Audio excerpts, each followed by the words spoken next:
Okay, dear ones. So breathe yourself in from the outer reaches into the center of your body, and let your breath take you into your heart. Take another breath in with me. And as you exhale, feel your breath settling around your heart center, just softly. And with each breath, that becomes a softer settling of the golden light of your own divinity.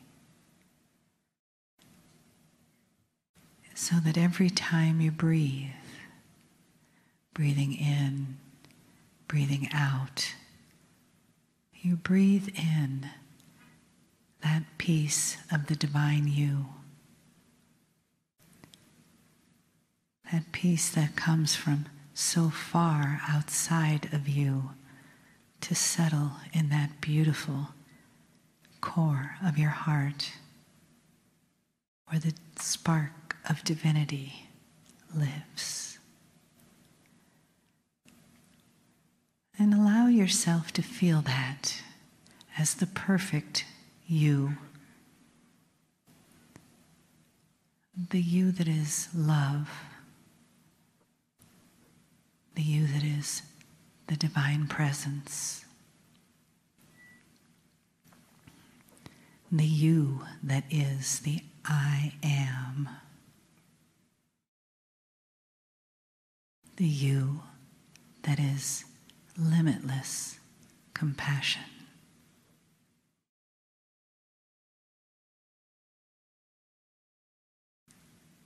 Feeling that spark burning just brightly inside, knowing it's exactly, perfectly you.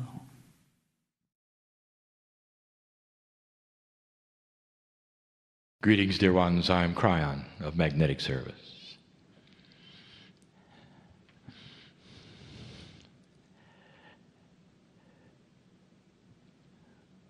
The message is short, but profound. The process that you see here is not accepted as real. And so I speak to those right now who have a special dispensation of logic in their minds, where they have opened that which is a belief channel to include the potential of what you see. And if we could draw a picture of it for you, it is simple. For eons of time, you're used to one kind of thing, and this is not one of them. You build bubbles of belief that we have talked about before that are so strong and so structured that not only is this not acceptable, it's often frightening. And that is a paradigm that is being shattered. What you see here this day in this chair was commonplace for the ancients. There were some circles of elders who each of them in their own way had shamanic energy, who would pass a stick which they called in many places the talking stick, or the freedom stick sometimes. Common to so many of the tribes that have never even met each other, where as they passed the stick to the next elder, he would take a breath and go into trance and channel. He would tell of the tribe, of the things to come, of the potentials of the day sometimes. In the process, he would even weep. Not a very good sign of strength, but acceptable in the circle. A connection with the earth that only an elder and a shamanic energy was allowed to have.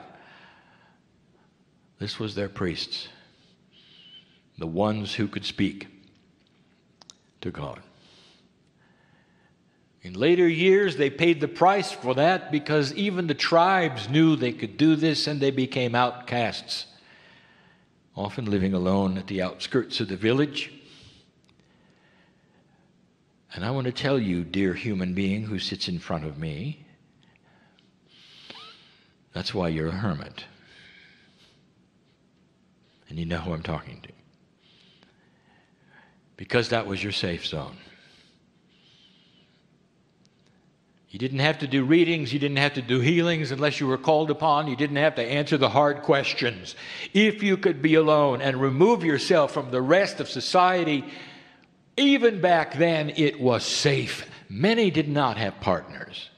Even that was too much, for the partner would be attacked. You were different, you were odd, you were strange, and you were also the healer and the wise man. Does this ring a bell to any of you? Can you search your Akash and feel this? Because an old soul who sits in a chair in 2015 has a high potential that you've been there and done that. Sometimes it actually affects the lifetime you have in negative ways. Do you know anybody who you are absolutely sure has shamanic energy and profound wisdom, and they deny it? And they don't want anything to do with a meeting like this. They will never go to hear a channeler. And I will tell you the reason is because they've been through it, and there's a part of their psyche which is afraid of it because of what happened the last time they did it. Good people, compassionate people, they just don't want anything to do with spiritual things. These things start to make sense, and they're common. Channeling is correct and proper when done with compassion, with integrity, and understanding. What you see here in this chair is a very old style of channeling, and it's going to go away. The idea of coming to a place where you meet and listen to any human being in a chair give you information someday will be laughed at. It belongs with the buggy whips because you will have it internally. And you're not going to have it like you see it. You're going to have an intuition developed system-wide that is natural, that comes from your DNA, that allows the innate of your body to know everything. Who you are, where you came from. It opens your Akash. When you're born, you will remember you're here again. My partner has shown evidence of this on the screen, of children reading without lessons. Hand-eye coordination because you're remembering what your old system used to do, walking early. The children have already begun the process of what the animals on the field have always had, which you call instinct. We've told you before that you can have a beast on the field born running with the herd in hours and even knows what the enemy smells like, and a newborn human baby is helpless. There is a block that has always been there because your DNA is not operating at full capacity, and now is the opportunity for change. What is coming in space, what is coming naturally, what is coming that the Mayans saw with their new calendar, what the ancients saw. We have a Hopi master here. He knows, for it is ancient. The prophecy that a day would come where humanity would finally finally start to have the wisdom of the ages. That's the prophecy that we speak of. Not new, but old. So it's the new old age, isn't it? A return to common sense, spirituality that is independent of prophets, men, women. And they would be the first to agree if they could be on this stage. And if we said, what do you think? They would say, it's about time that you understood that everything they did was to show you what was possible. Everything. And the channeling that you hear now, the idea of sitting in front of a master, is not the way of it. You'll be your own master, and you will be comfortable with it. There have been those who would laughed at this and said it'll be chaos. Chaos. Everyone will have their own religion. What an old, biased paradigm this is of the way humans work. You know what's going to happen? If more and more humans have a DNA which is receptive to who you really are, the first thing that must happen and will happen over time, and not gracefully, I might add, peace on earth is not the goal. Peace on earth is not the goal, it's the beginning. You have to have that to move forward, and you will. Truly. The cycles of humanity will be redefined. We said it before, there'll be a time when you look backwards and call it the barbarian age, when human beings looked at one another and killed each other for resources. How quaint. This is the potential that we see and we look for in its slow.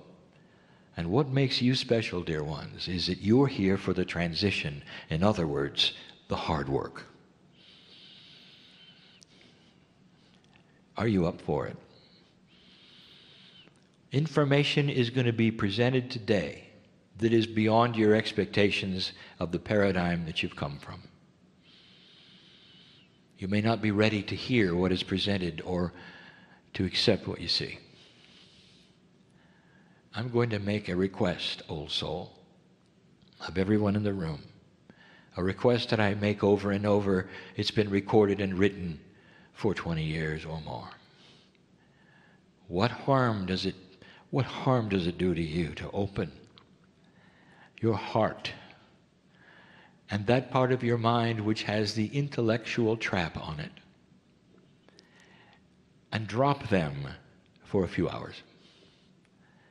Drop them so that what goes in can be accepted without bias, without you trying to analyze it, without that part of you deciding whether it's right or wrong. Let it go in so it can be judged, if you need to, at a later time through your heart. If you don't like it, you can put your parameters right back, put the trap back, put the bubble back, and walk out of the room just like you came. That's your free choice. Or not. For if you allow for a few hours an expansion of your belief, you'll walk out of this room changed forever. That is what we ask. Why not? What have you got to lose to absorb something that is grand, unbelievable, and is the new reality? I'll be back. And so it is.